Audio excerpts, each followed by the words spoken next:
One question that we left relatively unexplored is that of responsibility for machine actions.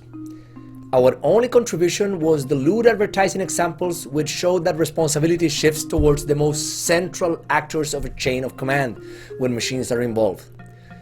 Still, the question of responsibility for machine actions is one that has become increasingly important in a world of semi-intelligent machines. It is also an old question that builds on normative frameworks developed to think about product liability. Product liability law is based on some well-understood principles, such as the ideas of negligence and recklessness.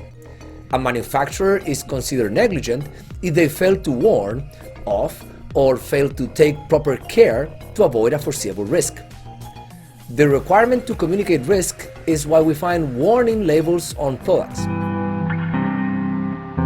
Failing to take proper care is more difficult to characterize, but it usually involves benchmarks with industry standards or common sense.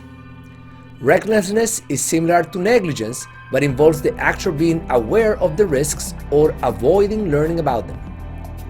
Negligence and recklessness can move issues of liability from civil to criminal charges, and yet foreseeing or understanding risk is increasingly complex in a world with machines that are increasingly versatile, complex, and intelligent.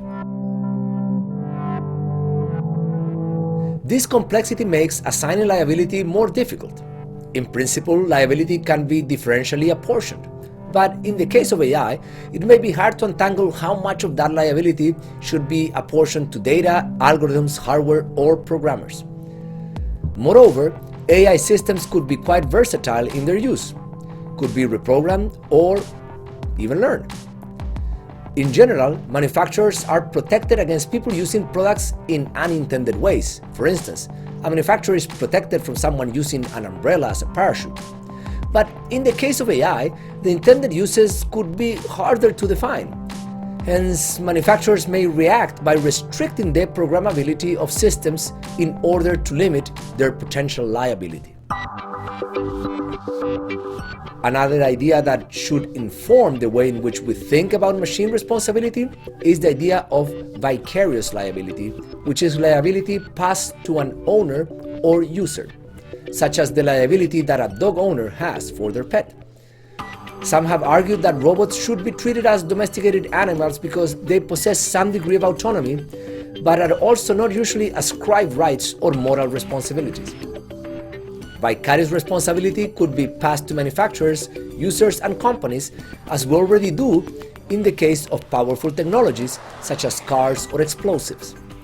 In the case of a car, manufacturers are responsible for ensuring that they produce safe designs, but drivers are also responsible for the way they drive and must conform to regulations governing car use and ownership. Still, vicarious responsibility could be passed to an organization. For instance, drivers working for a company transfer a major part of their liability to the company that hires them. Regardless, the responsibility for machine actions falls to humans. The question is, which humans? The ideas of product liability, vicarious liability, recklessness, and negligence do not provide us with all the answers, but they help us ask the right questions.